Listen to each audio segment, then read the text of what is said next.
Saludos para todos en el nombre de nuestro Señor Jesucristo. El tema que nos convoca en esta ocasión y en el marco de la Conferencia de la Vida del Sínodo de Missouri en este año 2023 es el asunto del aborto. La idea para hoy es que podamos abordar este tema viendo cómo las Escrituras nos hablan acerca de cuál es el origen de esta práctica tan apartada de la voluntad de Dios, que atenta contra la vida humana. Cuando era niño, era recurrente poder ver en la televisión unas campañas publicitarias acerca de el control a la hora de conducir los automóviles, de tener precauciones debidas, de respetar las leyes de tránsito por los peligros que tenían esto para afectar la vida, ¿no? Eran propagandas que animaban a que podamos reducir los límites de velocidad, respetar a los peatones, etc. Una de ellas decía algo así: cuando se muere tu esposo, te llaman viuda. Cuando se mueren tus padres, te llaman huérfano. Cuando se muere tu hijo, no tiene nombre. Tal vez hayas escuchado en alguna oportunidad a una persona decir muy enojada: lo que hizo no tiene nombre. Es como decir, no alcanzan las palabras para describir lo que has hecho. El aborto es una práctica que demuestra un grado de desviación muy alto de la voluntad de Dios, ya sea por ignorancia o por rechazo abierto a esta voluntad. Una práctica como esta nos muestra cuán lejos se encuentra la voluntad humana de la voluntad de Dios, cuán opuestas son en realidad una a la otra. Como dice la Escritura, Dios miró desde los cielos a la tierra y vio que no hay quien haga el bien. No hay un solo justo, no hay ni siquiera uno. También, como dice el libro de Jueces, cada quien hace lo que le parece mejor. Y aunque para muchos está bien, y es algo moneda muy corriente, poner este principio de que hay que hacer cada uno lo que mejor le parece y con respeto, realmente para nosotros, cristianos, hijos de Dios, y que queremos tomar en serio lo que Él nos dice en su palabra, que queremos conocer cuál es su voluntad para con nosotros y cuál es el camino que hemos de seguir, veremos que hay una contradicción muy grande y una gran oposición entre muchas veces lo que queremos hacer o lo que consideramos bueno con lo que Dios llama bueno y con lo que Dios nos llama a hacer. ¿Cómo podemos conocer esta buena voluntad de Dios? Bueno, para eso el Señor nos dejó su voluntad expresa en los mandamientos. Allí podemos conocer la voluntad del Señor para con todos los seres humanos. Los mandamientos nos muestran a un Dios que ama y que protege la vida. Así dijo Jesús, aquel hombre joven, rico, en Lucas: haz esto y vivirás. ¿Haz qué? Cumple con los mandamientos. Cumple con aquello que el Señor dice que es bueno. Y no hagas lo que el Señor prohíbe o lo que el Señor llama malo. Si haces esto, vivirás. No solamente respirarás o tendrás la oportunidad de despertarte cada día, sino que tendrás una buena vida y plena. Así también dice el Señor: Dios es Dios de vivos, no de muertos. El ladrón no viene sino para hurtar, matar y destruir, pero dice Jesús: yo he venido para que tengan vida y para que la tengan en abundancia. La voluntad de Dios es que nosotros, los pecadores, que estamos muertos por nuestros pecados, tengamos vida eterna. Por tanto, podemos afirmar que Dios es realmente pro vida. Entonces, podemos preguntarnos lo siguiente: si Dios es un Dios que en su voluntad expresamente, claramente se muestra a favor de la vida, ¿cómo llegamos a poder tener como seres humanos o fomentar o querer legalizar o poner en práctica estos asuntos o estas prácticas terribles como el aborto, la pedofilia, homicidios, etcétera? ¿Cómo llegamos hasta este punto? Eso es lo que queremos buscar hoy. Muchas veces cuando sucede una pandemia, siempre nos preguntamos: ¿cómo es que se originó? ¿De dónde salió esta gripe? ¿De dónde salió este virus? ¿Por qué no se controló a tiempo? ¿Cómo permitimos que esto se haya descontrolado y que llegue hasta aquí?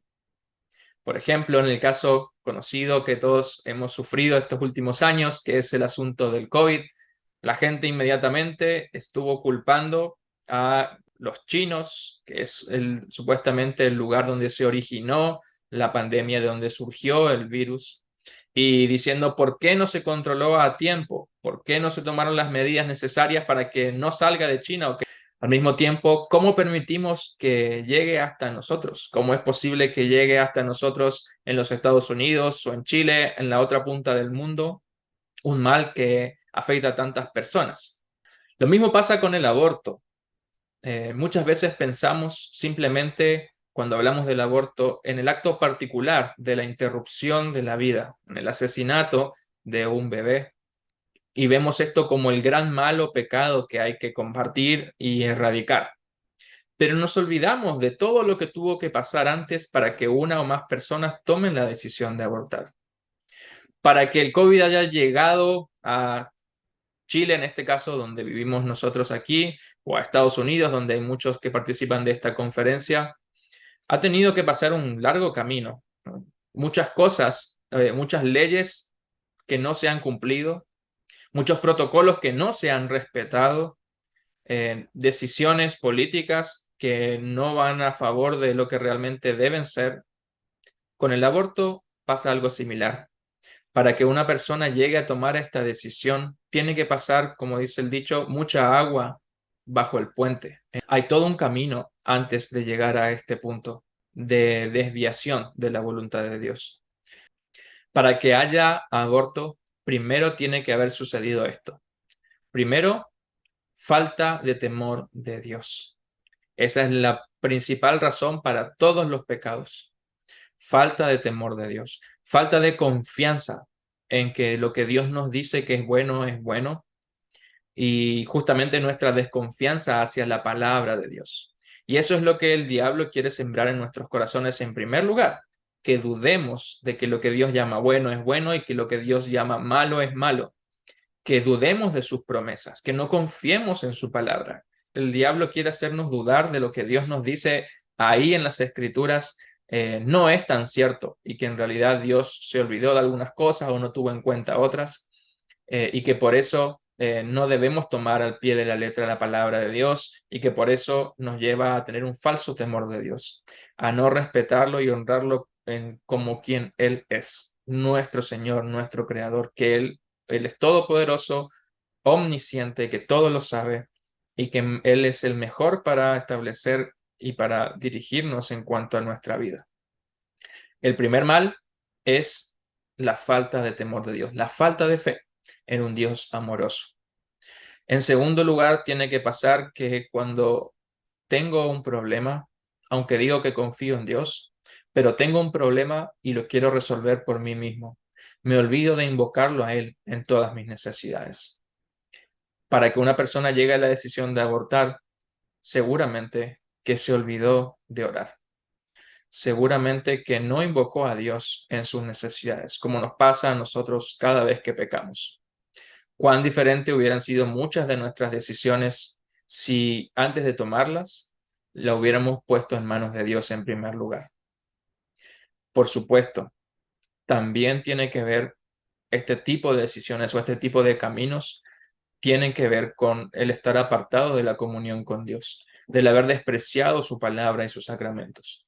¿Cuántas cosas diferentes serían en nuestra vida si tendríamos a la palabra de Dios como la cosa más importante, como el tesoro más grande en la vida, como aquella cosa que más buscamos por encima de todas las cosas que pueda haber en este mundo? Las razones para las malas decisiones, como practicar un aborto, vienen de la falta de comunión con Dios, de la falta de escuchar su palabra de consuelo, de la falta de comulgar, de recibir el cuerpo y la sangre de Cristo para que el Señor venga a habitar dentro de nosotros y que nos guíe también por el camino de la vida, haciendo morir a nuestros deseos pecaminosos y llevándonos por el buen camino. Yendo ahora a la segunda parte, a la segunda tabla de la ley, para que sucedan los abortos, tiene que haber en muchos casos, desobediencia o rebeldía contra nuestros padres y contra nuestros superiores. ¿Cuántas personas cometen actos delictivos por desobedecer o no seguir el consejo de sus padres, por apartarse de aquellos a quienes Dios nos pone como autoridad? Y por este rechazo terminamos haciendo, en lugar de la voluntad de Dios, nuestra propia voluntad pecaminosa. También podemos verlo desde el otro lado. El cuarto mandamiento también nos enseña que los padres deben instruir a sus hijos en la palabra de Dios. Por eso hemos de honrarlos, porque ellos nos instruyen en la palabra de Dios. ¿Cuánta falencia hay de parte de nosotros padres en la instrucción de nuestros hijos con respecto a este tipo de prácticas? ¿Cuánto enseñamos realmente acerca de estos temas y cuántos hablamos con ellos acerca de estos asuntos? ¿Están preparados nuestros hijos para enfrentar en el mundo del mañana una decisión como esta? ¿Qué pasa si tienen que lidiar con un embarazo no deseado? ¿Saben qué hacer?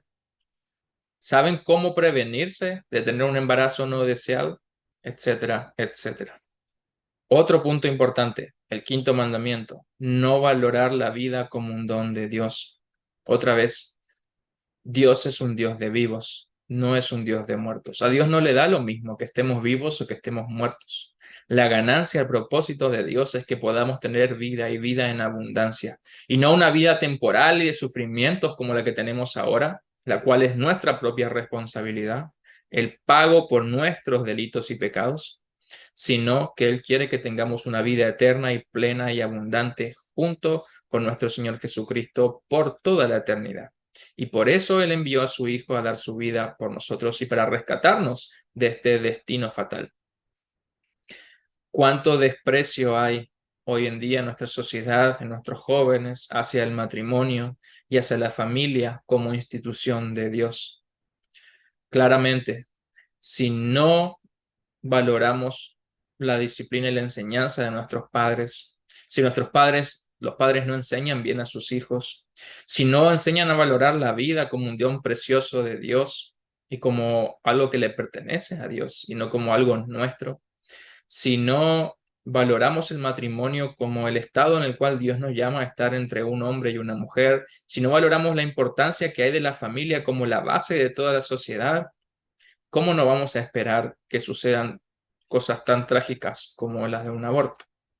Muchos de los abortos suceden, en primer lugar, por tener relaciones sexuales fuera del matrimonio, ya sea antes del matrimonio, durante el noviazgo o con alguien que no es el cónyuge, ya sea que haya o no consentimiento.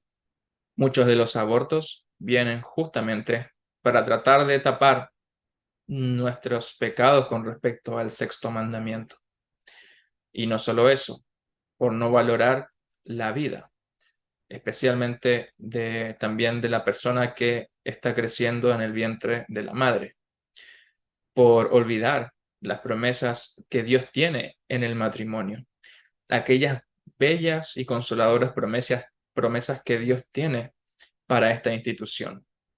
Porque cuando Dios dice hombre y mujer se unirán y serán una sola carne, no lo hace por capricho, lo hace porque Él sabe qué es lo que nos conviene a los seres humanos y sabe que es la mejor forma y que es para vivir y que somos un complemento el uno para el otro, que esta es la única forma en realidad en que Él aprueba, que Él dice y cómo Él tiene pensada la vida para nosotros, para que tengamos una nueva vida y una buena vida también al transitar por este camino.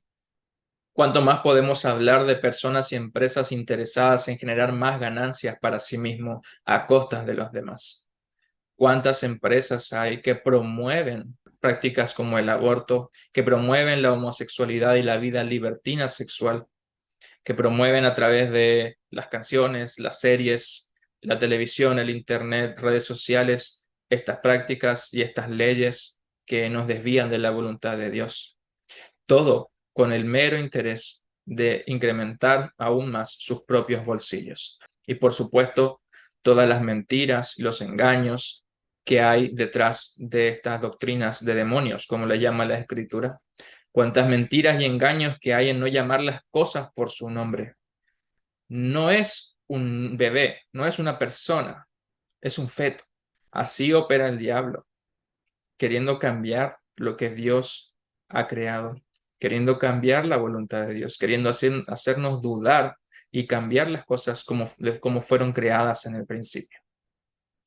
Por supuesto, detrás de toda práctica pecaminosa, detrás del mal del aborto, también está nuestro corazón, que desea lo que no le conviene, que busca aquello que no le pertenece. Es lo que nuestro corazón es el que nos mueve a cometer adulterio. Nuestro corazón es el que nos mueve a decir mentiras, engaños, a no querer llamar las cosas por su nombre. Nuestro corazón es el que nos hace despreciar el matrimonio y que a pesar de que tengo esposa o que tengo esposo, es el que me inclina a buscar y a desear la mujer del prójimo o el varón del prójimo. Es este corazón que cuando se encoleriza quiere y se enoja contra el prójimo, quiere terminar con su vida haciéndole daño para solucionar un problema que en realidad solamente hace más que incrementarlo o hacerlo un problema mucho más grande. Es como aquel que quiere salir del pozo, pero cavando hacia abajo. Es nuestro corazón el que se rebela contra los padres. Es nuestro corazón el que no instruye al hijo porque prefiere quedarse con y quedarse bien con el mundo y prefiere no confrontar al mundo y sus doctrinas falsas y sus ideologías perversas para alejarse de lo que Dios realmente instituyó en su palabra. El aborto es, hay que decirlo, un pecado mortal. Pero no es un crimen aislado, sino que al fin y al cabo es el resultado en última instancia de la falta de fe en Dios, de la falta de amor hacia el prójimo y también hacia uno mismo. Aquí es donde hay que poner el mayor empeño si es que queremos tener éxito en la lucha contra estos males. Si queremos evitar que sucedan prácticas tan terribles como el aborto, tenemos que redoblar esfuerzos como hijos de Dios en fortalecer la fe en nuestros corazones, para que de esa manera Cristo esté en nosotros y que seamos capacitados con su amor misericordioso, para que en lugar de aprovecharnos o de hacer uso y abuso del prójimo, podamos nosotros darnos en servicio del prójimo, para que no busquemos satisfacer nuestros deseos, sino servir al prójimo a que le vaya bien en su vida. Y siempre, cuando hablamos con los catecúmenos, siempre decimos esto. Si cada cual busca su propio bien, todo va a ir mal. Pero si cada cual busca el bien del otro, todo va a funcionar siempre mejor. Mateo 15:19 dice, porque del corazón salen los malos deseos, los homicidios, y aquí entra el aborto, ¿no? Los adulterios, las fornicaciones, los robos, los falsos testimonios, las blasfemias. Otra vez, para que haya homicidio como el aborto, primero tiene que haber habido adulterio y fornicación, ¿no? Como que son los pasos de degradación. No es que uno sea peor que el otro, cada uno lleva al otro. Marcos 7:21, porque de adentro del corazón humano salen los malos pensamientos, salen los malos deseos, la inmoralidad sexual, los robos, los homicidios, otra vez, los adulterios, las avaricias, las maldades, el engaño, la lujuria, la envidia, la calumnia, la soberbia y la insensatez. Porque Jesús dijo, cometer adulterio no es solamente fornicar con la mujer del prójimo, sino que el solo hecho de mirarla con deseo nos hace culpables del pecado. Este pecado que nace de nuestro corazón, otra vez, comienza con un pensamiento, comienza con un deseo. Ese pensamiento de ese deseo me mueve a hacer algo indebido, algo que va conforme a la voluntad humana, pero que se aparta de la voluntad de Dios. Es el deseo que me lleva a hacer algo como fornicar con la mujer del prójimo y que después también para poder tapar esa evidencia de mi pecado es la que me lleva a abortar para como una forma también de tapar el otro pecado. Y así como el rey David, que porque deseó la mujer del prójimo, terminó cometiendo no solo adulterio, no solo mintiendo, sino también cometiendo homicidio, y que finalmente terminó con la muerte de su propio hijo. Así también pasa con el pecado del aborto. Nace realmente del corazón del hombre. Por eso nosotros también, como hijos de Dios, Cuando hablamos estos temas y cuando los trabajamos con nuestro prójimo, tenemos que siempre tener en vista que nosotros podemos no haber cometido aborto, pero por el solo hecho de enojarnos contra nuestros semejantes y de desear hacer daño contra nuestro prójimo en nuestro corazón, ya estamos cometiendo adulterio. Entonces, nunca vamos con los tapones de punta, como se dice en el fútbol, cuando hablamos de estos temas, sino con paciencia y amor y misericordia nos consideramos en primer lugar como los primeros necesitados. Y no vamos con el fin de atacar, no vamos con el fin simplemente de probar que alguien está equivocado, sino de que alguien por medio de nuestro testimonio también pueda ser convertido y conocer la verdad y conocer a Jesús como un Dios de amor. Porque como todo pecado, el aborto también tiene perdón de Dios. La voluntad de Dios es que todas las personas sean salvos, todos. Por eso Él envió a su Hijo al mundo, para que muera y pague por nuestros pecados, y para que todo aquel que en Él cree no se pierda, sino que tenga vida eterna. Y no debemos olvidar, Cristo murió por las madres que abortaron. Cristo murió por sus familiares que las dejaron a un lado. También murió por los padres que no enseñaron a sus hijos a buscar el matrimonio como algo agradable a Dios. Incluso, y aunque nos duele reconocerlo, y aunque nos puede llegar a chocar esto, Cristo incluso murió por aquellos que cometieron abuso sexual contra su prójimo. Nuestro Señor murió también por los bebés que mueren por causa de la terrible perversión humana. El aborto está más cerca de nosotros y de nuestras familias de lo que nos gustaría reconocer. He escuchado casos donde familias o personas dentro de la iglesia manifiestan que en el caso de que una persona, o una mujer en este caso, de su familia sea abusada sexualmente y que fruto de ese abuso quede embarazada la mujer, entonces ellos estarían de acuerdo en proceder al aborto. Pero esto es simplemente actuar sin tener en cuenta la voluntad de Dios. Es actuar de una forma ciega ante los ojos de Dios. Es actuar sin misericordia. Es actuar olvidándonos que, en primer lugar, si bien Dios no es la voluntad de Dios que haya un abuso, tampoco es la voluntad de Dios atentar contra la vida de otro.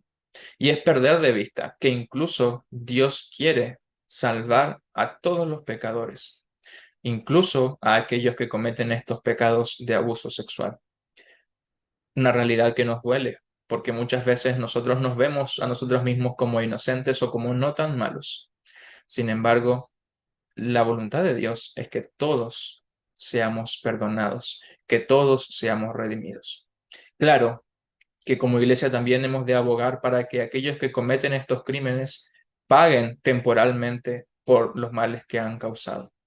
Y si bien alguien que comete abuso sexual puede recibir el perdón de Dios, y Dios quiera que sea así, y heredar la vida eterna, en este mundo también tendrá que afrontar las consecuencias de sus actos. Por eso ahí es donde aparece la paradoja del cristiano, que puede estar incluso preso por causa de sus pecados en este mundo, pagando con justicia por males que ha hecho, pero al mismo tiempo, si hay arrepentimiento sincero en el corazón, puede ser recibido como un hijo de Dios.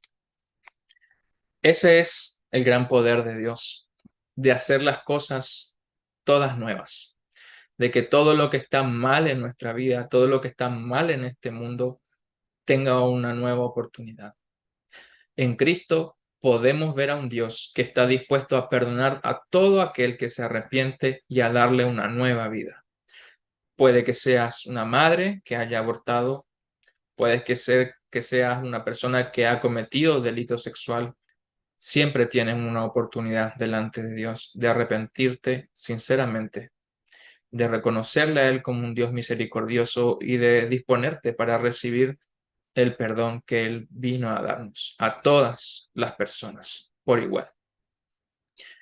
Por tanto, nuestra tarea como iglesia sigue siendo siempre enseñar ley y evangelio, siendo siempre el propósito de la ley no el de condenar, sino el de llevar a las personas a Cristo, con claridad, mostrando cuán graves son nuestros pecados y cuán con cuán justicia Dios puede condenarnos por ellos, pero al mismo tiempo sembrando el evangelio de consuelo a todo pecador que se arrepiente de sus pecados.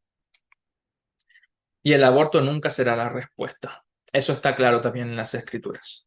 No hay caso en el que uno pueda decir, no, Dios permitiría el aborto en este caso. No. A veces tenemos que decidir entre grises. A veces corre peligro el vida, a veces corre peligro la vida de la madre, a veces corre peligro la vida del niño. Hay infinidad de casos. Lo que no debemos perder de vista nunca es que Dios quiere que todos sean salvos. Encomendarnos a Dios, a su bondad por sobre todas las cosas, y que estar en comunión constante con la palabra de Dios para que también seamos iluminados por su palabra, por Cristo, y que sepamos qué decisión tomar en cada dificultad o prueba que tengamos en nuestra vida. Y Dios siempre nos anima a proteger la vida de todos, del bebé, de la mamá, del papá. ¿Cuántos embarazos no deseados que han llegado finalmente a buen término? Y a buen término podemos hablar de casos, por ejemplo, conocidos como el de Andrea Bocelli, que después se convirtió en un maravilloso cantante, pero Dios puede llevar a buen término incluso a una persona que nació producto de un abuso, dándole nueva vida por medio de Cristo. Y Dios promete que no le faltará nada a aquellos que lo invocan en sus necesidades. Con un corazón así debemos buscar a Dios. Y si aprendemos a buscar a Dios en medio de estas pruebas y en medio de estas dificultades, aunque no lo hemos hecho antes, si ahora lo hacemos, estamos aún a tiempo de ser recibidos por su gran misericordia. El Señor promete a los que buscan su reino y su justicia que todo lo demás, comida, bebida, casa, hogar, etcétera, les será añadido. Y Él, quien promete, no es el pastor, no es uno más de la iglesia, sino que es Dios mismo. Y Él es fiel. Si Él promete, Él cumple. Por tanto, no hay condición en la que pueda nacer un niño en la cual Dios no pueda proveer de la salida para cada una de las pruebas. Así venga con enfermedades, así venga con un mal pronóstico, Dios promete recibirlos en su reino. Y si Dios recibe a este bebé en su reino, ¿qué regalo más grande podemos hacerle a una persona? ¿Qué hay más maravilloso que ser recibido como un hijo de Dios? Que no nacer en este mundo de muerte. Muchas veces tenemos el corazón tan enraizado en las cosas de este mundo que nos olvidamos de las maravillosas promesas que Dios tiene para la vida eterna. Por eso no importa en la situación en la que te encuentres, Dios siempre puede sacarla adelante, ya seas una madre soltera, ya seas un padre que quiere proteger la vida de su hijo o que tiene miedo por el sustento para su hijo que ha nacido y que no fue planeado. Y si buscas a Dios, si lo invocas en la necesidad, Él te llama y te anima para que lo hagas. Búscalo mientras Él pueda ser hallado. Él está dispuesto a cuidarte, a protegerte, a animarte y a sostenerte, y nunca va a darte una prueba más grande de la que puedas soportar, porque para Él ni la muerte le impide dar vida. Y todo aquel que cree en Él, aquel que confía en Dios de todo corazón, ciertamente tiene vida eterna.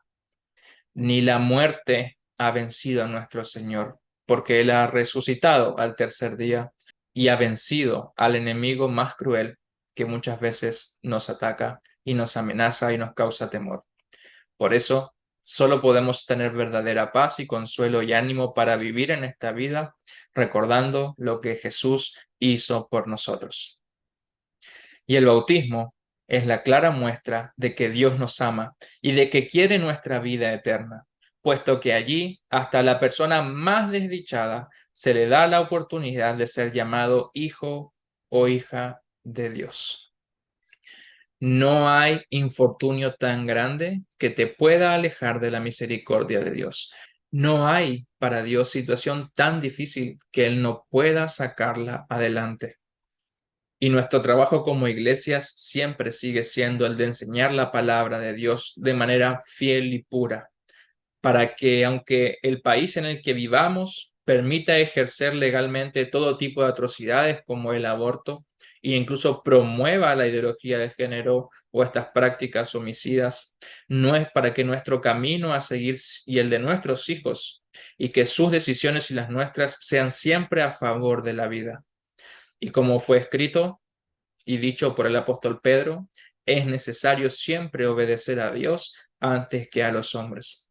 El cuarto mandamiento nos anima a respetar y honrar nuestras autoridades, pero si éstas se apartan de la voluntad de Dios, es necesario obedecer a Dios antes que a los hombres.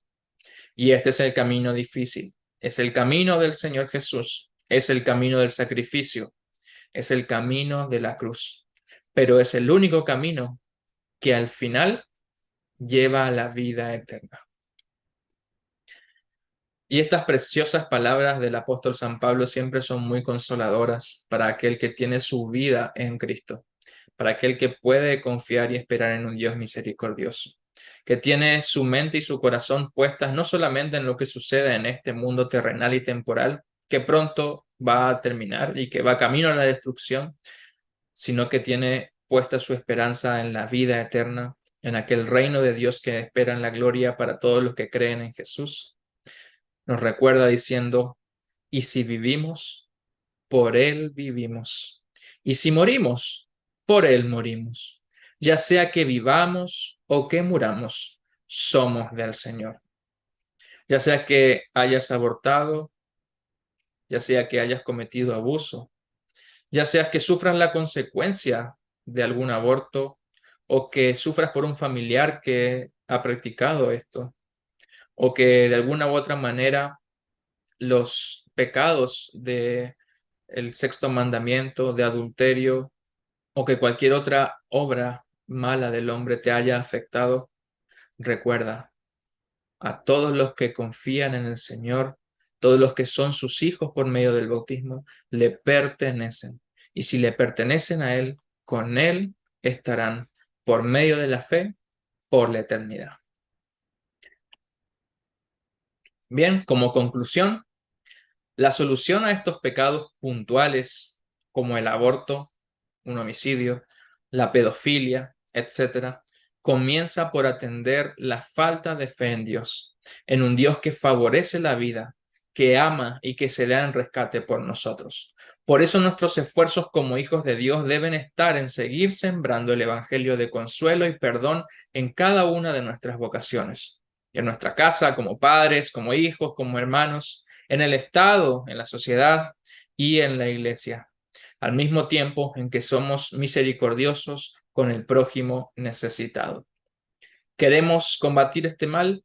Hemos de combatirlo desde su origen y no solamente atacarlo como si fuera algo externo.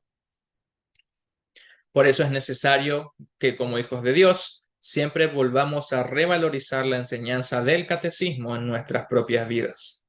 A esto se refiere el apóstol Pablo cuando dice, revístanse de la armadura de Dios para hacer frente a las acechanzas del diablo. Así estaremos preparados para luchar contra estas cosas que atentan contra la vida del prójimo, puesto que estaremos afirmados por la fe en Cristo, conociendo la voluntad de Dios y viviendo la nueva vida que el Señor nos ha regalado. A no olvidar, para poder servir a otros es necesario que nosotros seamos los primeros en aferrarnos a Dios, en permanecer firmes en la comunión con Él, oyendo su palabra y comulgando con frecuencia. Porque así como el origen del mal está en nuestros propios corazones, el origen de todo lo bueno está en Cristo, en su palabra y en sus sacramentos. En el servicio divino, Dios viene a sembrar la vida en nosotros. Este es siempre el mejor lugar para que uno pueda hacerse pro vida. Que el Señor nos sostenga firmes en la fe para poder seguir sembrando la vida en medio de un mundo de muerte.